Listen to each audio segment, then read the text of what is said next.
says Shmona Esrei Lechuppah. They say sometimes in Yiddish, steht der lange Shmona Esrei. It's kind of a long Shmona Esrei. But long Shmona Esrei was apparently very, very kedai. We hear about the Butanim and the Kamad, the Hasidah, Baruch Hashem. It looks like everything was min hashamayim, and more than worth waiting for. When we talk about the Madrega, Hatan, so we don't want to create any kin'ah. The yeshiva, the shidduchim, it's different. They call Rosh Yeshiva or they call the Mashgiach or something, and they ask, so, what do you mean? He's the best bacher in the yeshiva, right? So, God, I have to be careful, but everybody agrees that he's head and shoulders above. Right? Don't laugh.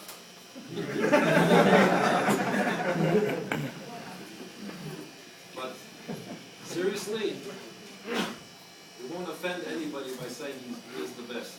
Shufra de Shufra is a real Talmid Chacham, as Bill mentioned. Lamdan Amiti, and we're very, very, very proud of him.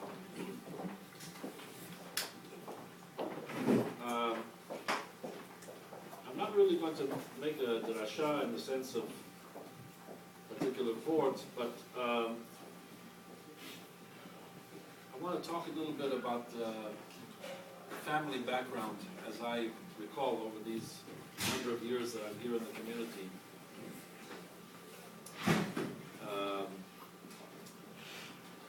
I remember very fondly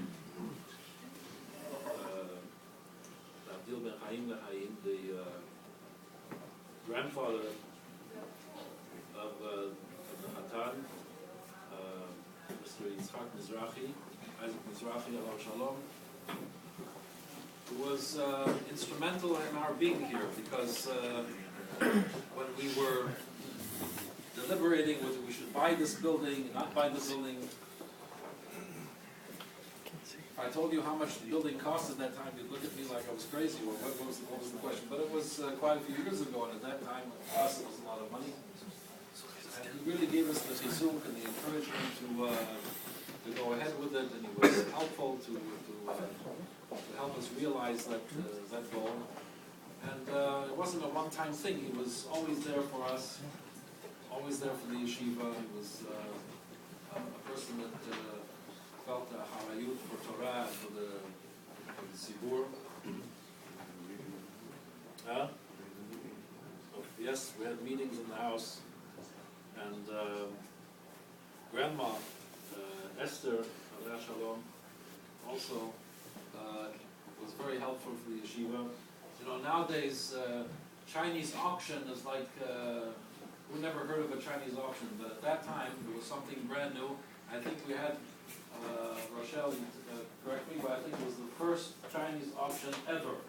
The first Chinese auction in the community was in the house, and I think we made $3,000. It was unbelievable at that time. It was a smash success. But these are the grandparents on that side, and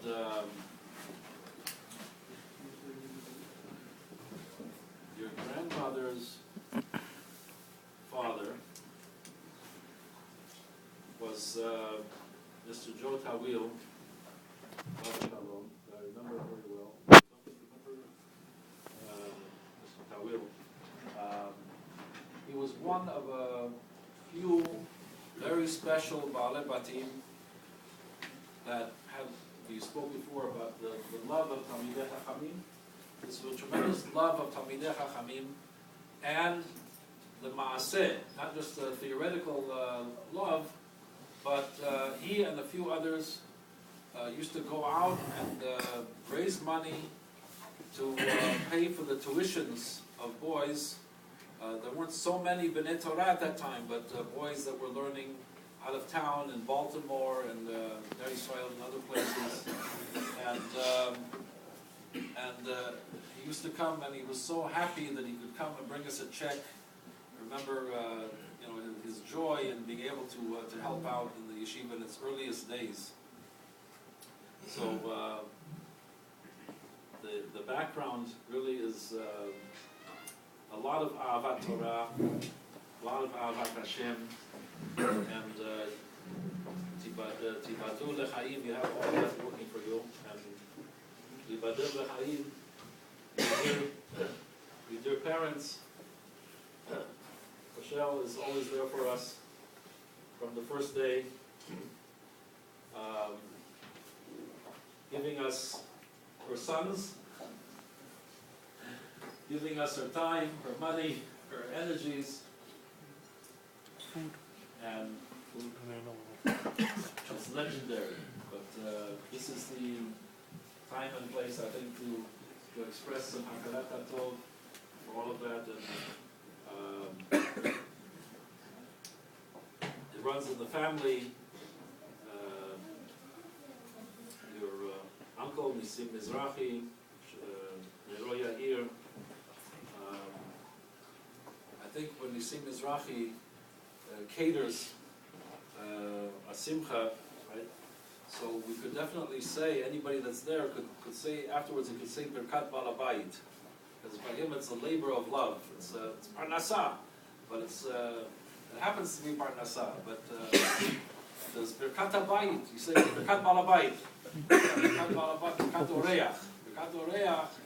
It has nothing to do with whether you paid for the meal or you didn't pay for the meal. It's still the love that he puts in, the Ahavat Chesed that he and his wife and his dear family have had, and especially that warm spot for the yeshiva over the years.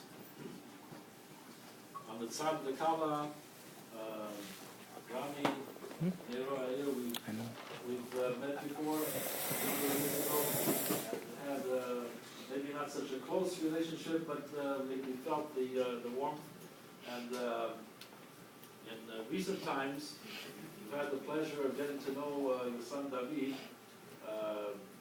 who was a Talmid in Mikdash Yerushalayim, and now he's learning in Deal by Rabbi Diamond, and he's a very, very special Bahur. So maybe that was part of your research, since you dok be'achia, a lot of lev, a lot of feeling for Torah and for Hashem. So all in all, it's in Be'a Geffen, being Be'a Geffen. We say in the Mincha Shel Shabbat, Ata echad v'shimcha echad, u'mi ke'amecha ke'Yisrael ko'echad ba'aretz. I've spoken about this recently. That bothered me, that why do we need the two kafs, kaf adimyon? We have Ata echad v'shimcha echad, u'mi ke'amecha ke'Yisrael. And Nusach Ashkenaz seems to be much smoother. It's mi ke'amcha Yisrael. And over here it's mi ke'amcha ke'Yisrael. I wanted to say that it's really two things. That before we come to the ma'alot of Klal Yisrael, there's Mikhe Amcha, that in itself. Make a little pause. That Am Yisrael, that Borei Olam has one Am in the world. That's a special relationship of Am Hashem. And we see it very, very clear. If we needed proof of it, we see it in today's world, that in a wild, crazy world, but Hashem Yivarach has Am Yisrael, and the strength and the beauty of Am Yisrael is in the home, the bayit. So this new bayit, Baruch Hashem, is already a beautiful light of Kiddush Hashem, and we hope that it will burn brightly and serve as inspiration for others, and be a great source of nachat to your dear parents and krovei mishpacha. Yizku libnot bayit ne'eman, Yisrael Hashem u'tiferet, amen. Amen.